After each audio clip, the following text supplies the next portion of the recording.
Sir मेरे ख्याल किसी ने 2 उससे लॉगिन किया हुआ है सर, तो आप एक ना अपना म्यूट कर दीजिए सर उसको। 2 डिवाइस से लॉगिन किया हुआ है sir.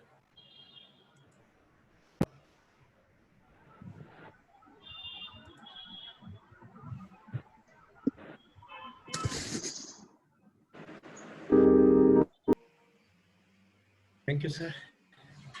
Thank you so much. I welcome you all in the next episode of our webinar from the Haryana Association of Surgeons of India. And this time our Surgeons Association of Hisar, they are presenting the webinar, and I invite Dr. Yogesh to take over as a moderator for this session. Dr. Yogesh, sir. Good evening, everybody. Thanks, Dr. Master. I welcome you all to join us on this platform today's evening. Greetings from Surgeons Forum Hisar. I know the Sunday is very precious for all of us, and I thank you all to spare time for us during this pandemic time where a lot of webinars are going on. But I promise you all, today you will get a lot of knowledge, lot of interesting things during these all beautiful talks. So without wasting time, let us start. The first talk is laparoscopic management of common abdominal surgeries, emergencies, to be delivered by Dr. Hari Sharma. I know that all of us are doing routine laparoscopic surgery, but very few of us are doing surgeries during emergencies laparoscopically.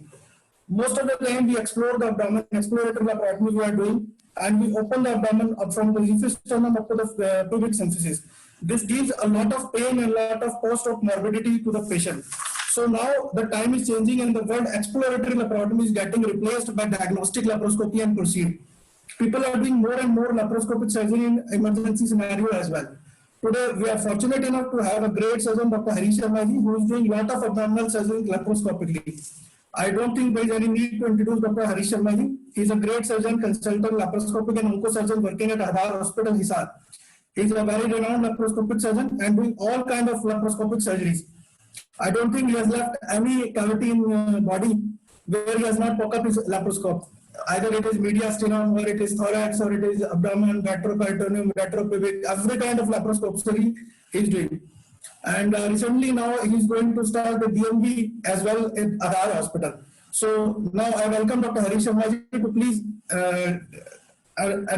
enrich us with his valuable talk. Dr. Hari Sharma, please, sir. Good evening. Hello. Hello. Good evening. Good evening, sir. You are audible, please. Thank you, Dr. Nivesh and Yogesh, for this nice introduction of mine. I am just starting my topic now without wasting any further time.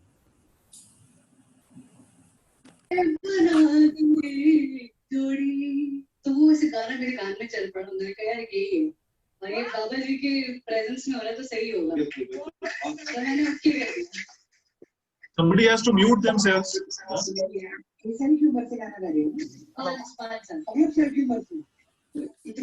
Yes, sir.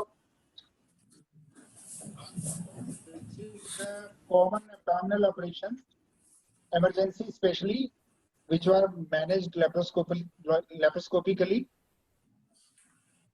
And today I have focused especially on duodenal perforation, enteric perforation, some of the traumatic bowel perforation, and splenectomy in trauma of abdomen and liver injury.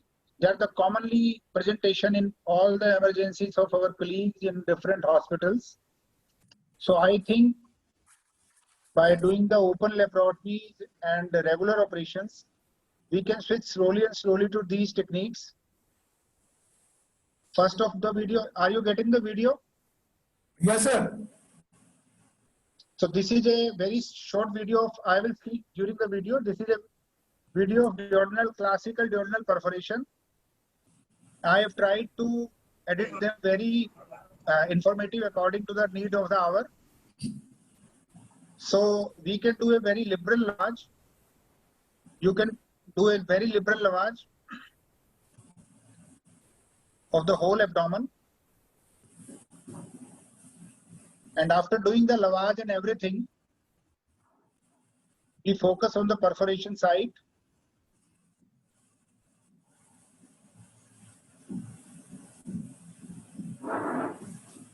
So all quadrant lavage you can see so excellent with laparoscopy.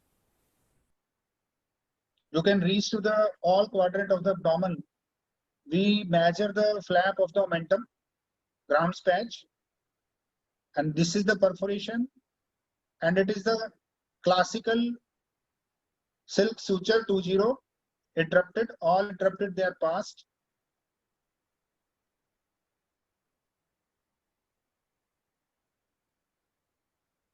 Most of the time only 3 sutures they are required. Sometimes they can be more depending upon the size of the perforation.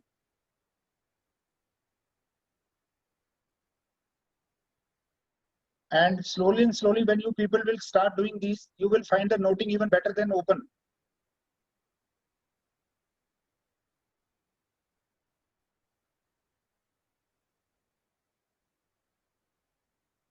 I think you appreciate the video.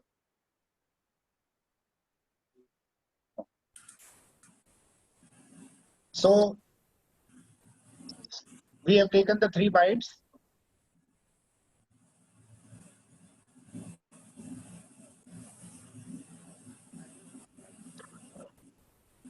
Very nicely and precisely.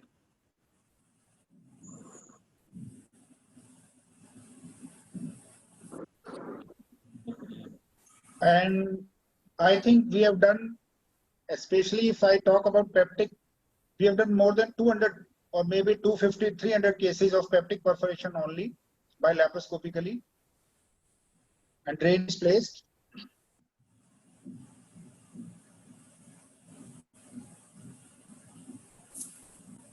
So the next video is a classical enteric perforation. Again, the technique of wash is remains same. And after identifying the perforation, you can see it's a distal ileal perforation.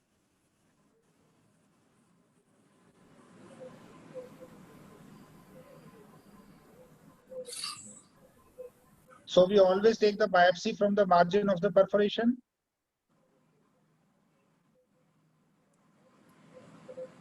And enteric perforation we usually close by the interrupted technique. And if we use the V-lock suture, then we can go with the continuous technique also. In this, we are using V-lock suture. Live is Live. live. Yeah, उसमें. नहीं live नहीं है.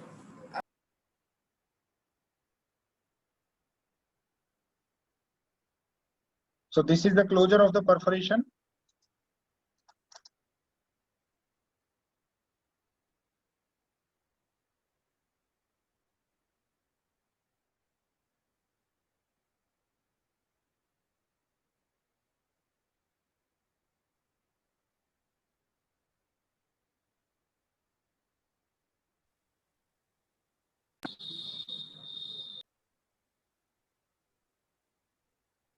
And third is it is a case of stab injury. You can see the big stab incision, stab wound, and it was a proximal jejunal perforation. Omentum was going into the stab wound. He was a very young chap, very sturdy, very well built. And as a principle of stab, it was a mirror image perforation.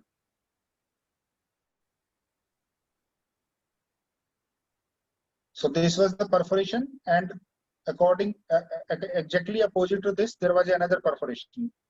This was the another which was made 2.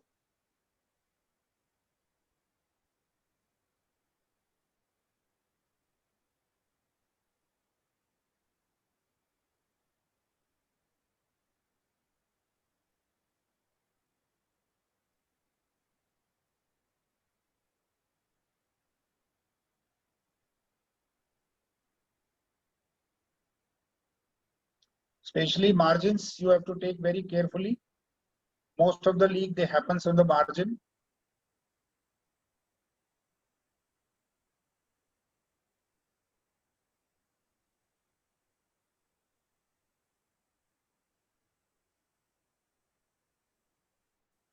This patient was approximately 110 kg. So laparoscopy in this patient would have been a very morbid procedure.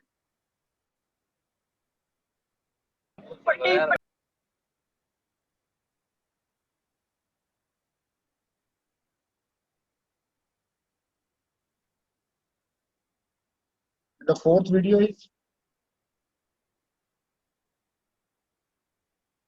this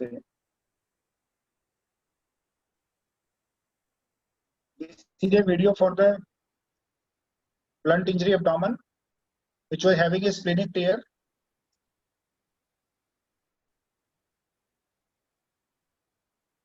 We are opening the lesser sac,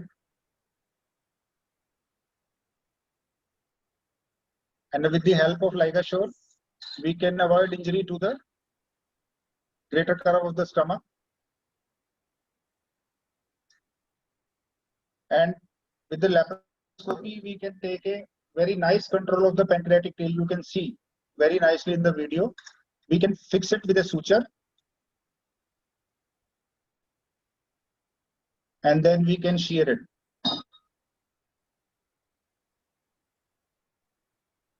So this is a laparoscopic splenectomy.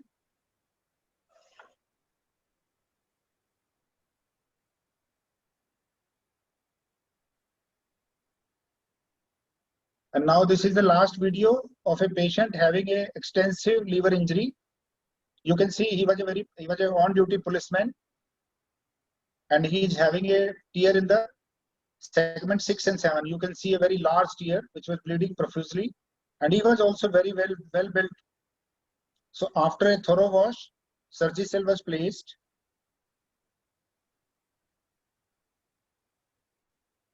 And we packed the abdomen with 6 large gauze piece. And it is a classical perihepatic packing, like the open surgery. Again, Surgicel was placed anteriorly to the tear. And there are 6 large ribbon gauze, they were packed.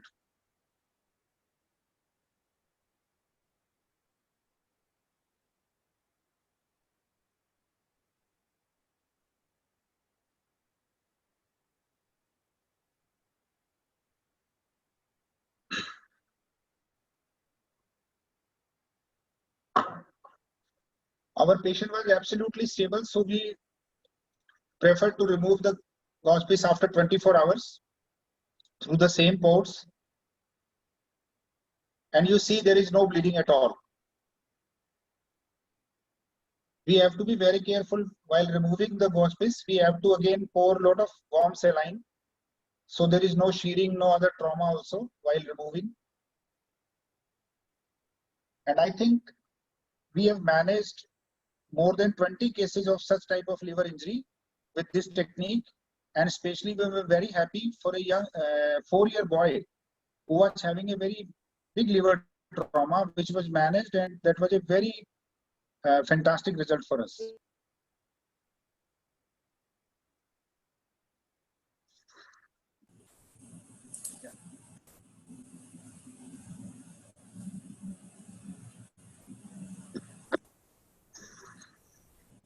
Thank you, Dr. Harish. It's a very useful videos, very nicely done.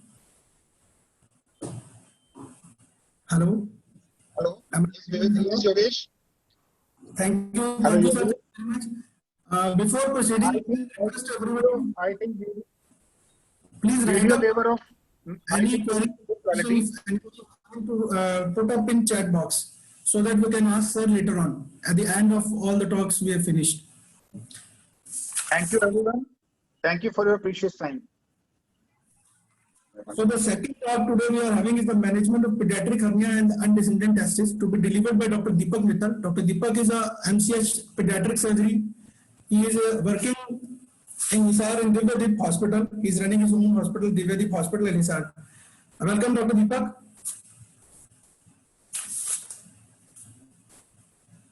Hello, Dr. Deepak. Yeah.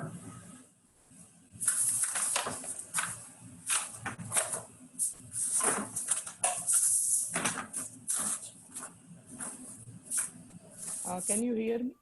Yeah, Dr. Deepak, please, we can hear you. Good evening, all.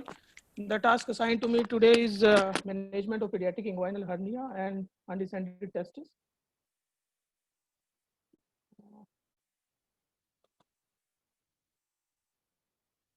As you all know, the incidence is 0.8 to 4.4%. It is most common in the first year of life, and premature has 16 to 25% of the incidence, and more common in males.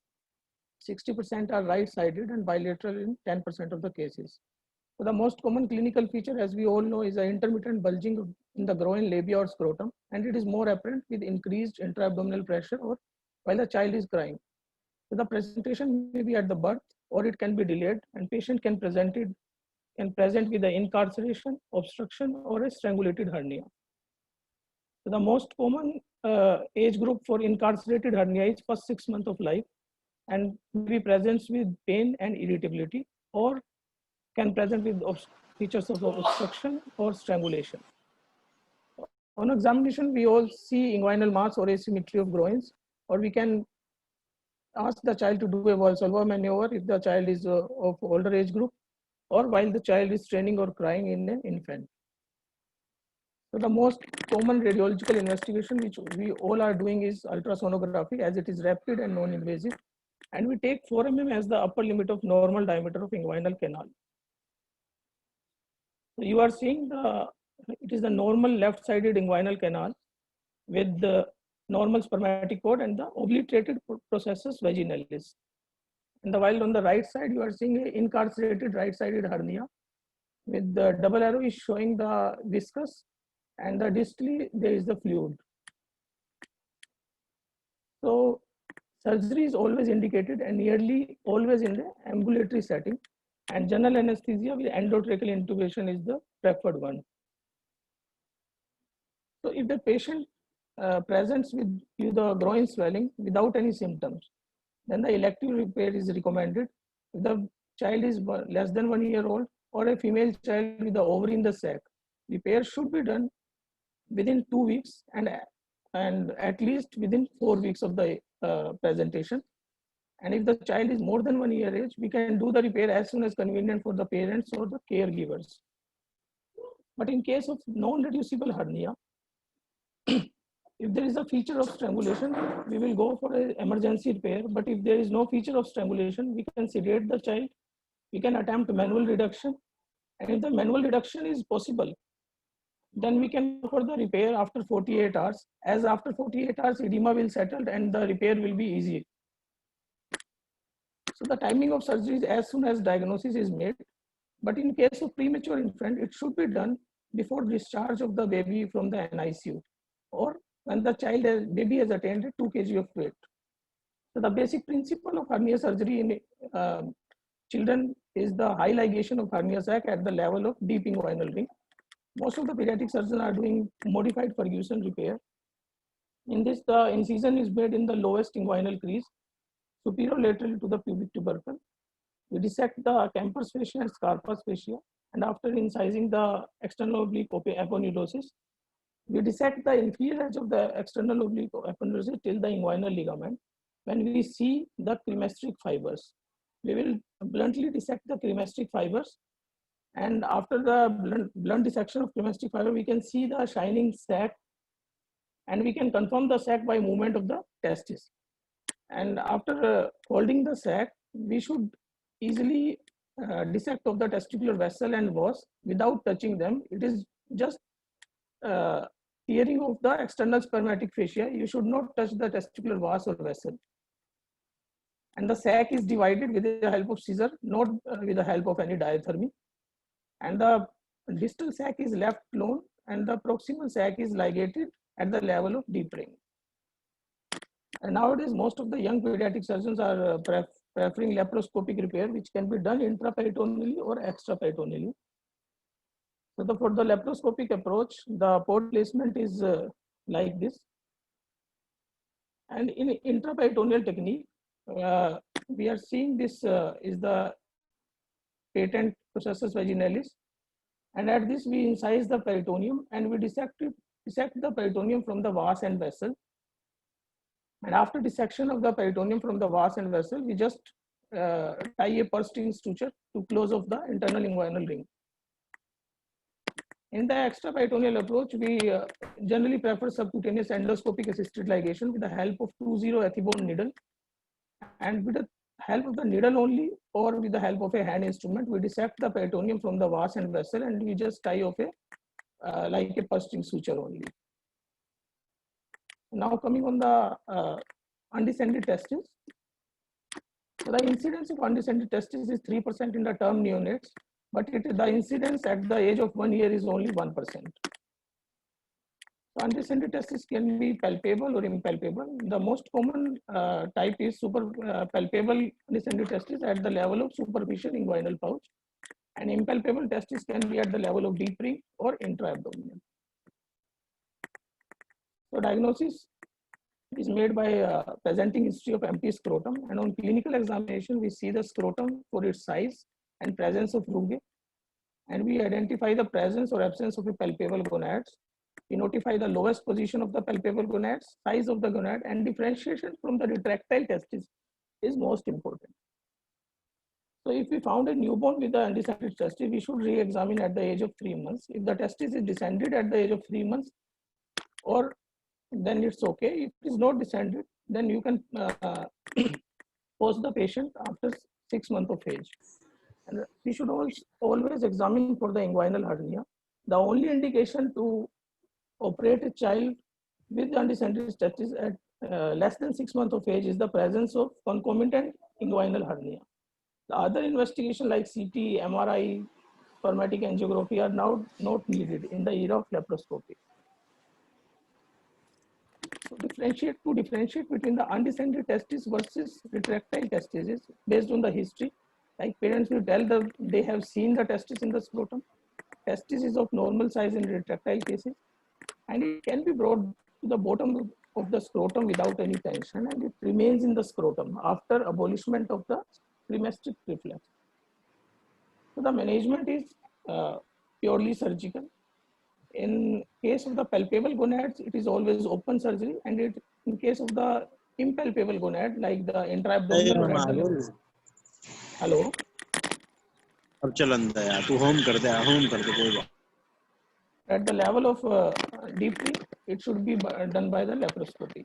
The ideal age for doing a undescended testis is at the age of 6 to 9 months of age. Open is mainly inguinal approach. It is just like the we do in the open hernia repair. So if we found a child with a unilateral palpable gonad, we should do diatose pouch orchiopexy at the age of 6 to 9 months. If the patient is with the unilateral non-palpable gonad, we should do laparoscopic straightforward. And if it is a case of bilateral unpalpable gonads, we should do the base. Hello. We should do the baseline gonadotropins and proceed to the laparoscopy. In the inguinal approach, the most important thing is division of the hernial sac, because it is the division of hernial sac which gives the length to the cord structures. After division of the hernial sac, we should separate the cord structure from the hernial sac. And if after that also there is a length is short, then we can do the Prentice maneuver, in which we mobilize the testis, and we mobilize the testis medial to the inferior epigastric vessels, and creation of subdiatose pouch. In the laparoscopy, this is the laparoscopic room seen like surgeon and assistant on the same side, but on the opposite of the undescended gonad. The port placement for a right undescended testis is like this only. So whenever we are doing a laparoscopy for an undescended testis, these are the 3 pictures we can get. First one, we are seeing vas and vessel both entering in the inguinal canal. At this picture, we should just abandon the laparoscopy and we go for the inguinal exploration.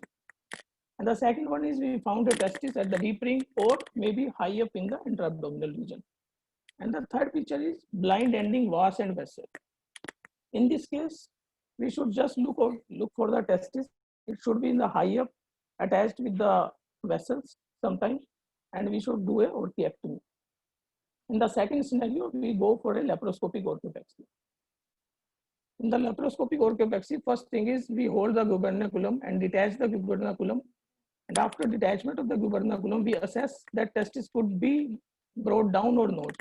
If we could brought the testis to the opposite side of the deep ring, then testis can be brought easily to the ipsilateral side. So after division of gubernaculum, the next thing is to mobilize the vessels. For mobilization of vessel, we give the incision on the peritoneum, both medial side and the lateral side of the vessel, and we go till the mesentery of the short bowel to mobilize the testis. And after mobilization, we insert a port through the transscrotal route under laparoscopic guidance, and from there we hold a non-traumatic grasper and we hold the testis from the gubernaculum side, and we always look for torsion of the testis. And testis should be brought down and placed in a subdartos pouch only. So the surgical complications which we can get in the surgery of undescended testis is failure to reach the scrotum if you have not mobilized it adequately, or the retraction of the testis to its original site, or secondary atrophy, mainly because of the vascular injury or the malhandling of the vessels, occlusion of the vas because of the pinching of the vas in your instrument, hemorrhage from the any vascular injury can happen. This is the bone infection. Thank you. Thank you, Dr. Deepak. A very good talk. Thanks a lot. Thanks, sir. Now we'll move for the today next two talks, which are on the ventral hernia, very hot topic nowadays. The hernias. Ventral hernia, as we all know, they are the anterior abdominal wall defect, either maybe primary epigastric hernia or umbilical hernia, maybe secondary incisional hernia or parastomal hernia, maybe midline or maybe lateral hernias. I don't know how we have chosen the topics today. The first talk was like to prevent hernia. Don't do laparotomies, go for all laparoscopically. And now the topic is on the ventral hernia. So many type of surgeries nowadays are available for the ventral hernias to operate, and the complex abdominal wall defects represent one of the more challenging dilemma faced by general surgeons in today's life. Ventral hernia, lot of surgeries we have. Initially it was the facial closure, but the chances of recurrence was very high. Then in 1950s came the tension-free hair, prosthetic mesh, gold standard. But again, the mesh complications were still there. And in 90s, 80s, the right stopper came, then laparoscopy came, but a lot of problem was there. Then came the myofascial advancement of manipulation. This is called the component separation. However, so many operative innovations, the recurrence rate was very high. So today we are having Dr. Banga sir with us, who is going to talk on the management of ventral hernia in women of childbearing age group. A very difficult question. What to do in a females in childbearing age group? Should we go for the anatomical repair? Should we go for the mesh plasty? Should we go, what to do? So here comes Dr. Banga sir. He's a very senior surgeon, endoscopist, a teacher, mentor, working at Chawla Hospital and Aadhar Hospital, Hisar. Sir is a very inspiring personality, always keen to learn and do new things. Dr. Banga sir is a very active member in AWR group and doing all kind of complex abdominal wall hernias. And I think sir is the person at Hisar who is doing maximum number of the component separation right now. And it is our privilege. Sir is among the teaching faculties for AWR Con 2020, unfortunately which got postponed due to COVID. So I request Dr. Banga sir to please proceed. Welcome, sir. Dr. Banga sir. Hello. Yes, sir, please.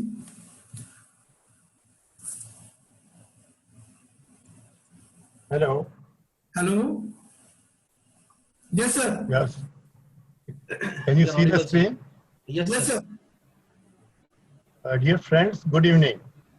Good evening, sir. It was a relaxed OPD before lockdown. A young, smart lady with a diary and pen in her hand came for consultation. Doctor, can you help me? I am confused and having some concerns about my hernia. She was looking genuine and intelligent. Okay, I replied. I will try my best to help you. Just tell me your concerns.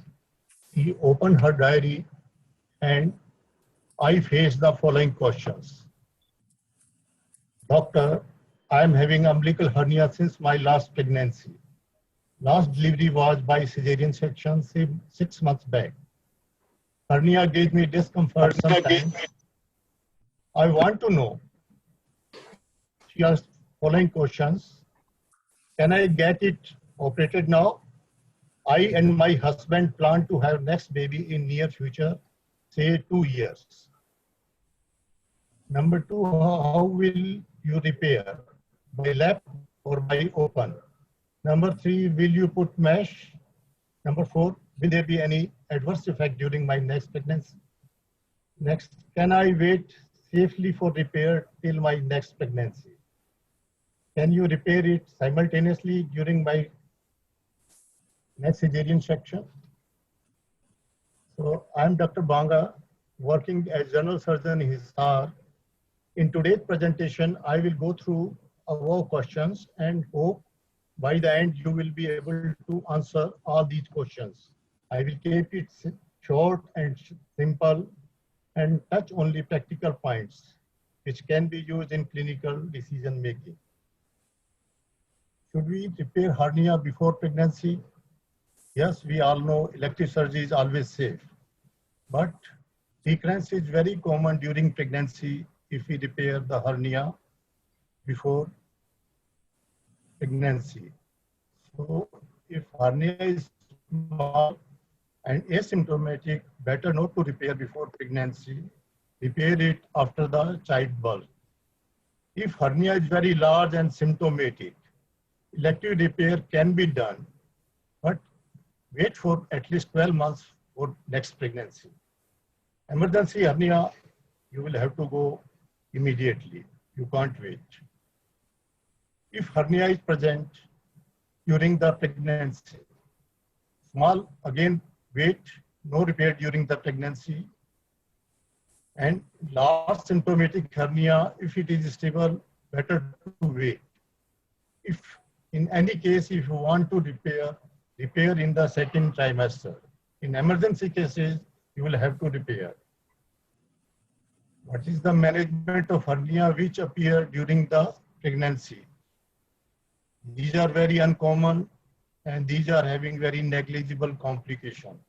In literature, there are 20,000 cases and none have developed any complication during their pregnancy.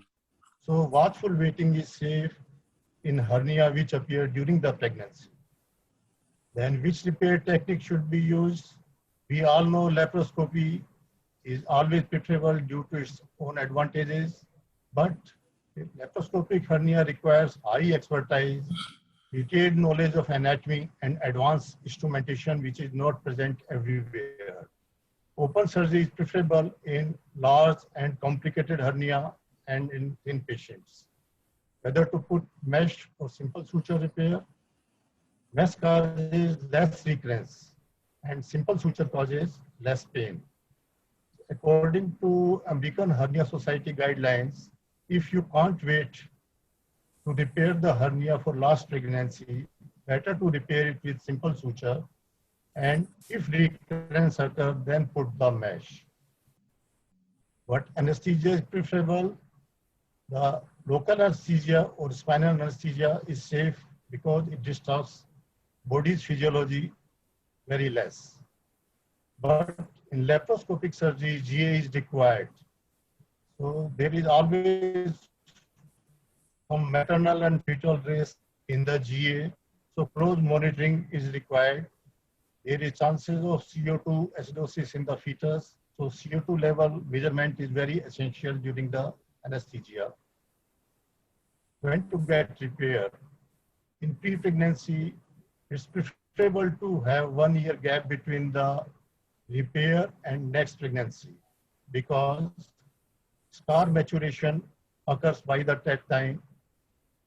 During the pregnancy, second trimester is best because in first and third trimester, always some stress on the fetus and the mother.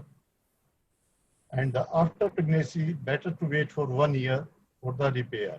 We all know during the pregnancy, there is hormonal changes, all the muscles get flaccid, anatomy get disturbed. So by the 1 year, all becomes normal, body weight comes to normal, anatomy becomes normal. So our repair will be better. It's better to wait for 1 year after the pregnancy. So what are the likely complications if not repaired during the pregnancy? As you see, as uterus expanded, intestinal loops rises. So very low chances of getting the strangulation. So better you can wait during the pregnancy. Is it safe to repair hernia along with the cesarean section? It has got both advantages and disadvantages. There is no additional scar, no additional stay. You go through same antibiotics and hospitalization is same. So you save a lot of money if you repair both things simultaneously. But disadvantages are there is increase in operating time.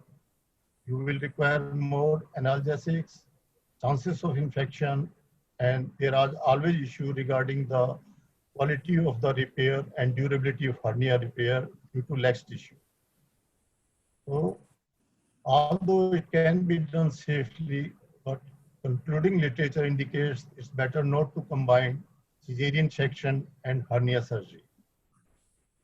It's commonly asked question in our OPD, can lifting and carrying baby create a burden?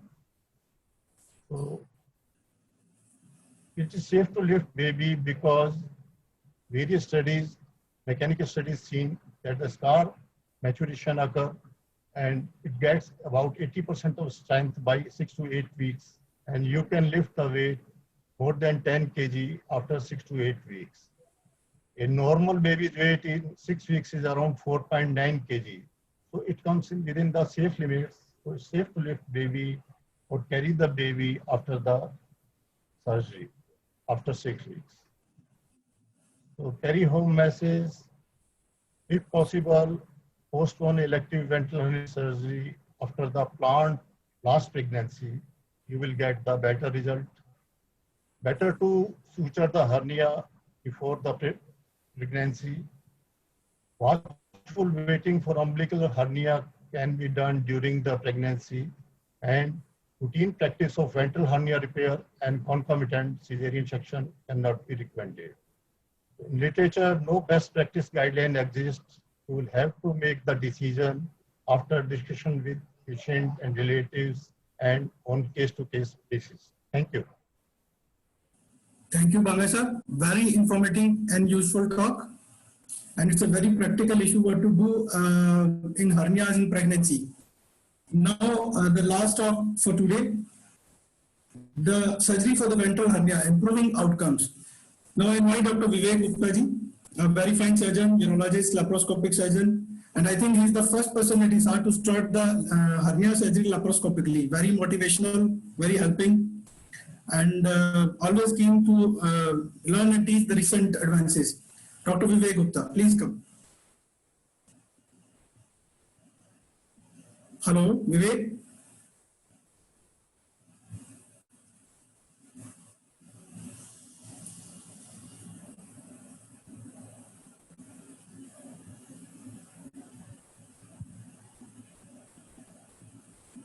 Hi, am I audible now? Yeah, you're audible now.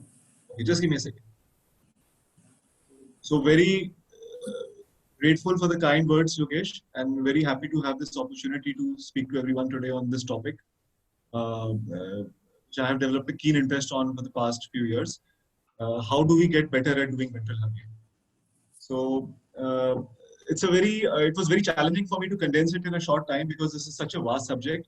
So I'll just speak on some aspects which I thought that will be relevant to everyone.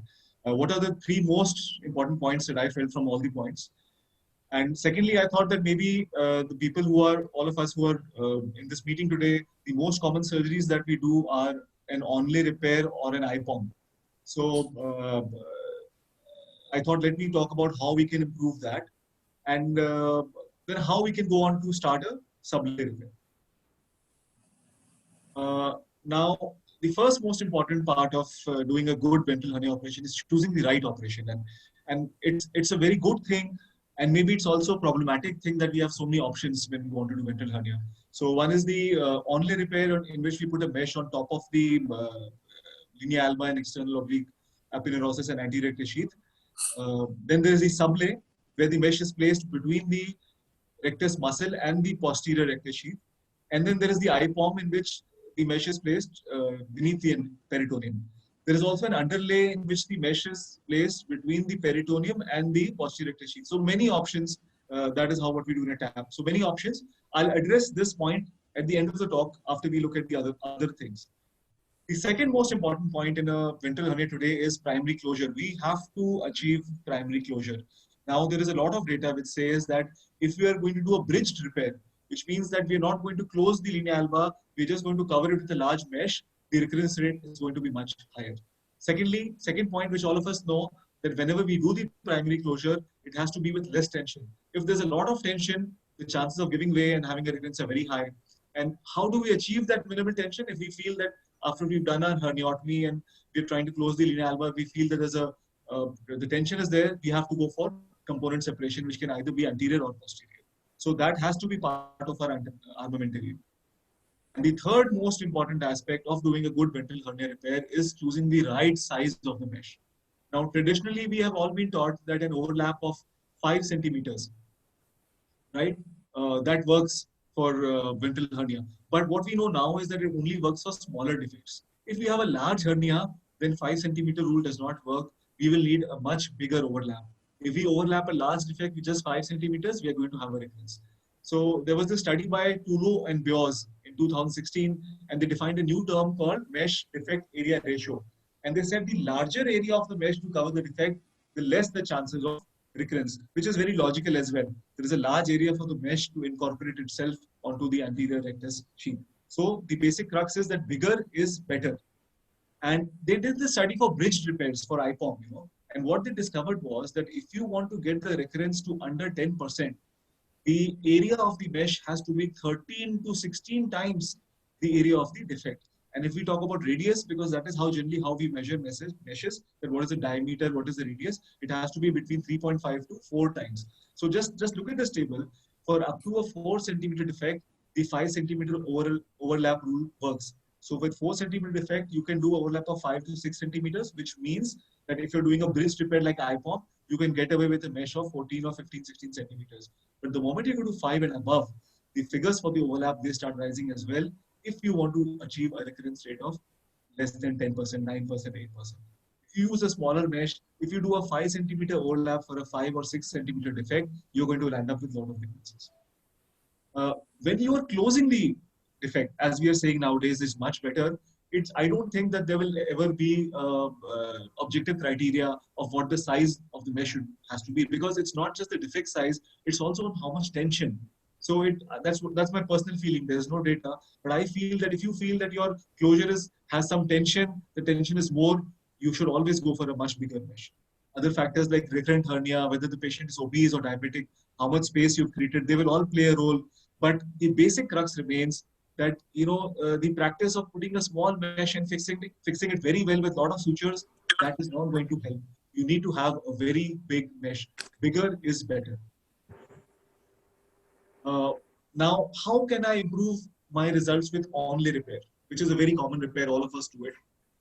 Very important to choose the right patient. So if there is a large defect, we know we have to put a large mesh. Large mesh means we have to make a large space, large flaps, which means we are going to get skin necrosis. Skin necrosis, we're going to have flat mesh exposed, the operation is going to fail. If it's a very obese patient or diabetic patient is on steroids, again, the chances of flap necrosis, wound infection are high. We don't want a mesh in the onlay space. We don't want to make big skin flaps. If it is a recurrent hernia, now this patient is already again coming in for a surgery. He's had the hernia repaired once. We know today that the lowest recurrence possible is available with a sublay repair. So it may not be fair to do a recurrent hernia with the onlay approach. So important points for improving onlay. Achieve primary closure always with as low tension as possible, which means that there will be cases in which you will not be happy once you've closed, once you're trying to get the sheath together, you will say that there's too much tension, which means that you must know how to do anterior component separation. It is an important part of your armamentarium. Secondly, we have to place a large mesh, have a good overlap, minimum 5 centimeters, maybe more. Now, if you want to do a large mesh, large overlap, the problem is if you raise two long flaps, you're going to have flap necrosis. So there is a good technique that you try to preserve at least one perforator on either side. Preserving a perforator is going to take time. It's going to need patience. It's a tedious surgery. But remember that hernia is a reconstructive procedure. And any reconstructive procedure needs time. You have to do it slowly. If you take time, you do it tediously, you can preserve the perforators. You may have to leave a slit in the mesh to put it there and repair the mesh behind the slit. That is not as good as not slitting the mesh, but it is still better than putting in a small mesh. So this is one more thing that we need to look at. Third is, let's not just fix the mesh at all the corners. Yeah. We should quilt the mesh. Quilting the mesh improves the mesh and facial approximation. So the more approximation there is of the mesh onto the fascia, the better grip there is and the chances of recurrence will be lesser. Just a few slides on anterior component separation. This is the external oblique, this is the internal oblique, this is the transverse abdominis, and here they come and they then form the anterior and posterior rectus sheath. Now, suppose we come over here and we cut this external oblique aponeurosis. What happens is that this entire rectus muscle facial complex is now free to move medially, and you can achieve a tension-free closure. And then you can put your mesh on top of this. The mesh can go laterally to cover even this area of little bit weakness which is there, because now it is only covered by the internal oblique and the transversus abdominis. So another view of the same thing. This is where we go. How do we know when we come from up that we are incising the right point? It has to be lateral to the lateral border of the rectus muscle, number one. Number two, when you make your first small incision, you should generally see some fat below. It should not be adherent to muscle. If what white structure you cut is adherent to muscle, either you are too lateral on the external oblique muscle or you are too medial on the rectus belly. Another view from front on, this is where you have to incise right from the costal margin to the inguinal ligament, depending on the size of your defect. Just where the muscle belly of the external oblique changes to aponeurosis before it meets the rectus muscle. This is that narrow band of area where you have to find it and incise it. Now, coming back to this slide, if you are going to raise your skin flaps till this level, lateral to the rectus muscle, so that you want to cover all this by a mesh, this is going to be a long flap and you're going to risk flap necrosis. So what I do is, just forgive me for this atrocious diagram, but I just wanted to show what I do in some cases. This is the midline move. These are the rectus muscles. So I generally raise my flaps only till up here. I check if the tension is too high, what I will do is give 2 small incisions on both sides, straight away go down to the aponeurosis, and using long thin retractors, just by these 2 small incisions, without raising this flap, preserving all the perforators in this area, you can incise the sheath with a long scissor from top to bottom on both sides. Suddenly there is no tension, and then you can place a mesh. The rectus muscle is generally 5 to 6 centimeters wide, so your mesh is generally having a good overlap of 6 centimeters. With the lower tension now on the repair, an overlap of 5, 6 centimeters is generally good enough. Of course, if the patient is obese and flabby, the problem in this thing is that you're not covering this new little bit area of weakness with the mesh. So if the patient is obese and flabby, probably not good to do this. Now, so coming to the second procedure, which is very common, is IPOM. Now, IPOM is a very popular procedure, and why? Because it's easy to do, it's quick, and it's laparoscopic. This is basically the holy trinity, the holy grail for surgeons. Now, today you give me a procedure which is easy, which is quick and laparoscopic, and I'm going to count my retirement days. So this is what we want. And on the cherry on the cake is that you don't need to put any kind of drain. But as in everything else in life, anything which is easy and quick need not be good. And there are various problems with an IPOM. First problem is the cost.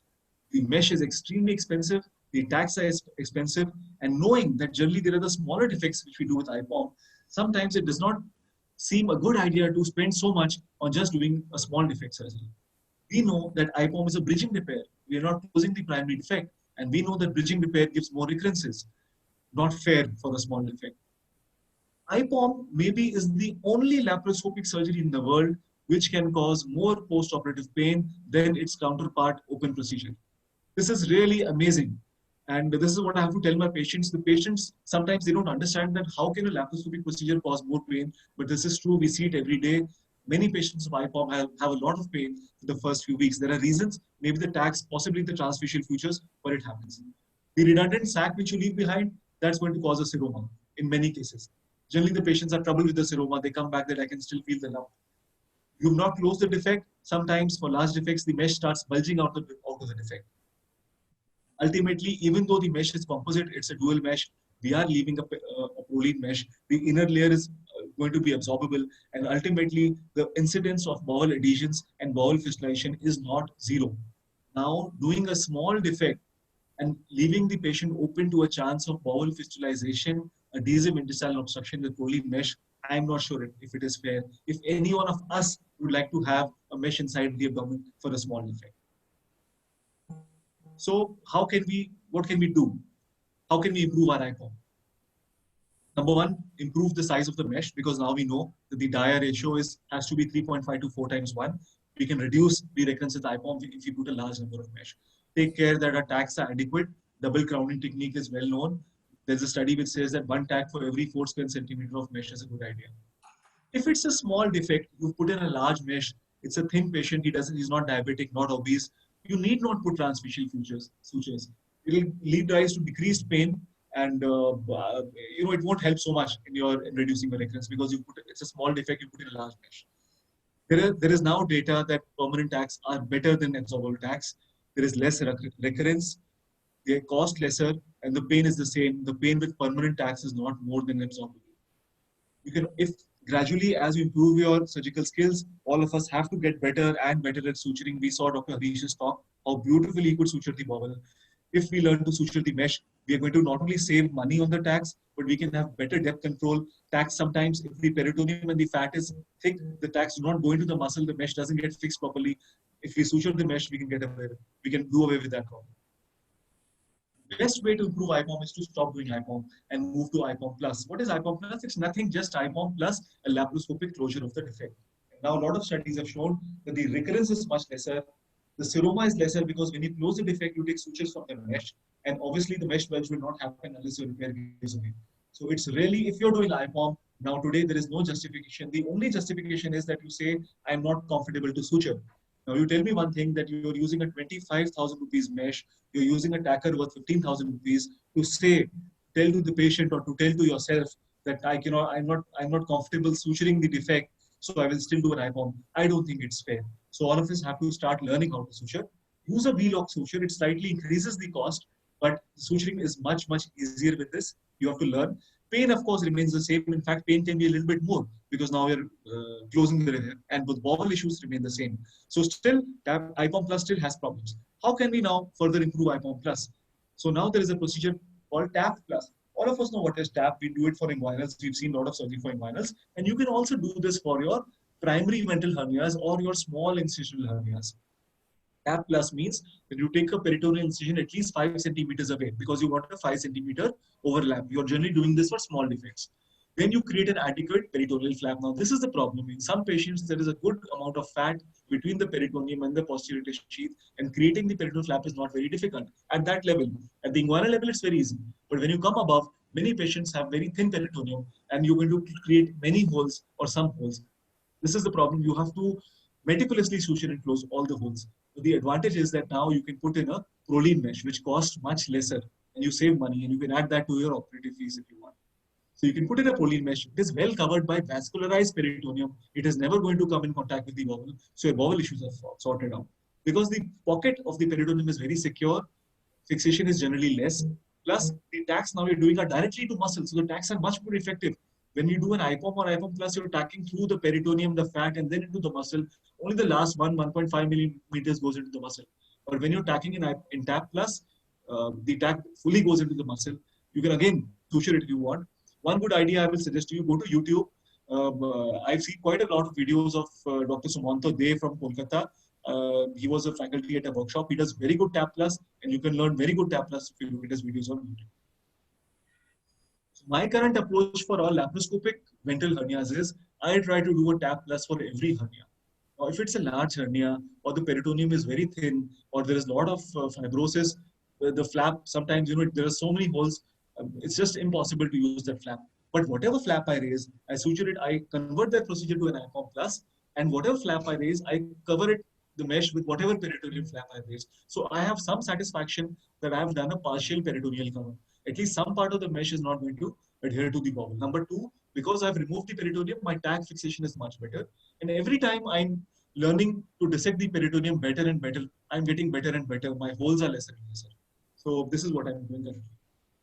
Now, the talk would be incomplete before telling you that the sublay repair today are the best repair.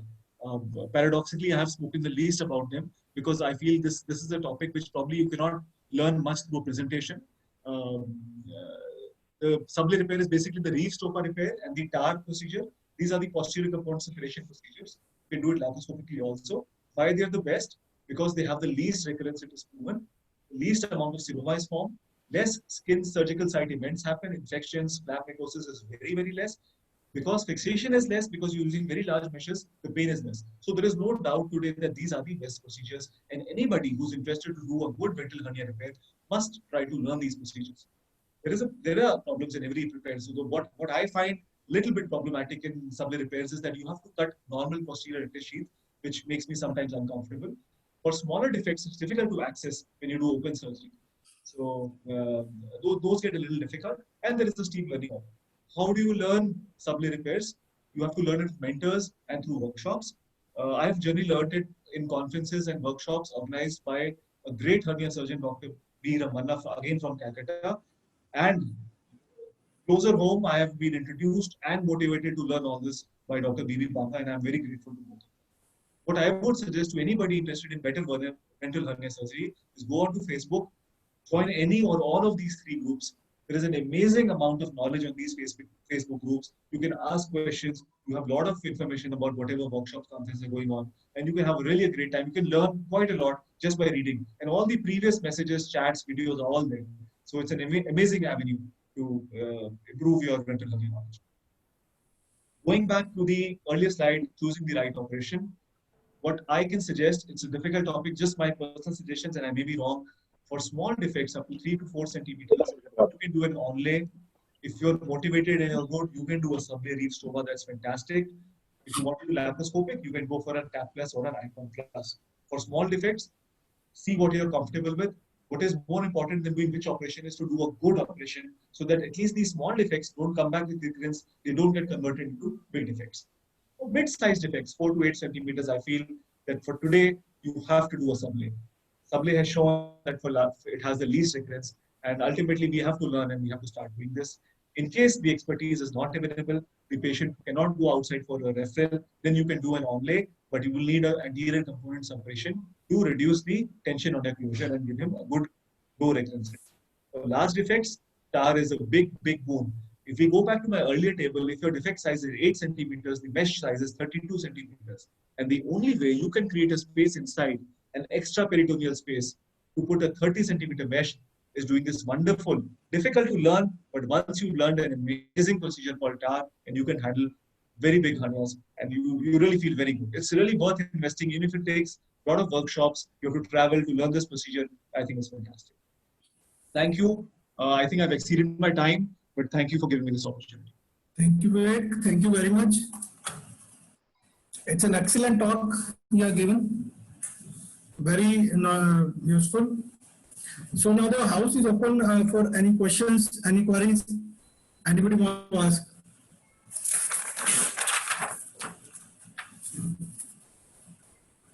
So there is one question for Dr. Deepak Mittal. Dr. Deepak, are you audible? Yes, sir.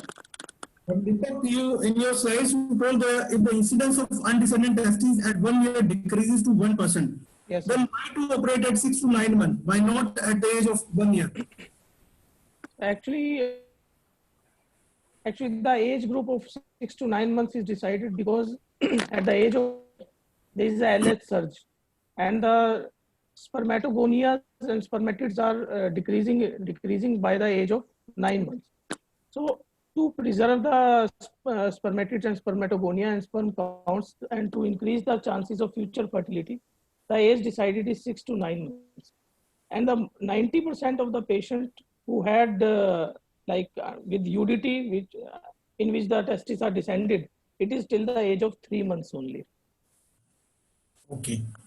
And the second question is also for you. At up to what age you can go for the orthopexy, and after that you have to go for orchidectomy. Maybe the age limit. Yeah. If the patient is of a palpable gonad, then there is no age limit. You have to do a orchiopexy. But if the patient is of a impalpable intra-abdominal testis and patients come after post-pubertal age, then you have to do a orchiectomy laparoscopically. Okay, thank you. Thank you. Is there any question from the house?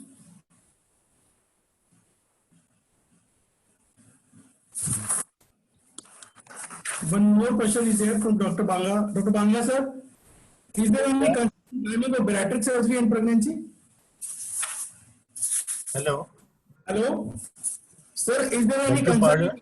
of bariatric surgery in pregnancy? Bariatric surgery, there are few reported cases of internal herniation if pregnancy occurs soon after the bariatric surgery. So it's better to avoid pregnancy at least for 2 years after any bariatric surgery. It's only for the bariatric surgery or sir, it's for any kind of surgery? Especially bariatric surgery, there are chances of internal herniation due to increased pressure by uterus. Okay, thank you, sir. So any other question also want to ask?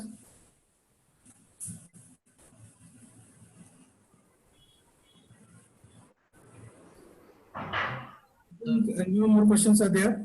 Dr. Nivesh, sir? Okay, thank you, Dr. Yogesh. Thank you for the nice moderation. Thank you, team of Hisar surgeons, for their valuable contribution. They have given an excellent talk, and thank you all. May I request Mr. Chandkant from the JB Chemicals and Pharmaceutical to say a few words, because on his portal we are taking doing our webinars. So, Mr. Chandkant. Dr. Saab, first of all, I thank you, ASI Haryana, for giving us opportunity for providing this platform for this fortnightly academic meet, sir. And we are very grateful for that you have chosen us for providing this platform, sir. As you know, sir, this division is dedicated especially for wound management, sir. And we have complete kitty for different type of wounds, different product. And a new entrant in the market, last year we have launched Cadomer, that is cadexamar iodine, sir. That is for diabetic foot, venous ulcer, pressure ulcer, bed sores. And another entrant is Metrogel M, that is combination of mepirocin plus metronidazole. Besides this, we have our old product in our kitty, Metrogel P, Metrogel Gel, all these, sir. And again, sir, I thanks ASI Haryana, especially Dr. Nivesh also for coordinating so nicely fortnightly, sir. And Hisar unit for presenting this night talk and with the in a proper manner. Thank you, sir. Thank you very much. Thank you. I thank our senior colleague, Dr. R.K. Aneja sir and Dr. A.P. Setia sir, who has joined and make this our webinar a very good moment. Also, I thank Dr. Sanjeev Prasad from the Rohtak Medical College. And thank you all the participants. Thank you very much. Thank you, speakers. We have made the evening very nice and it was a very well feast. Thank you all. Good night and have a good day. Good night, sir. Thank you. Okay. Thank you, Dr. Nivesh. It was an excellent presentations by all. Thoroughly enjoyed. Thank you. Okay. Take care. Thank you, sir. Thank you, Dr. Nivesh. Thank you. Thank you, Aneja sir. Thank you, sir.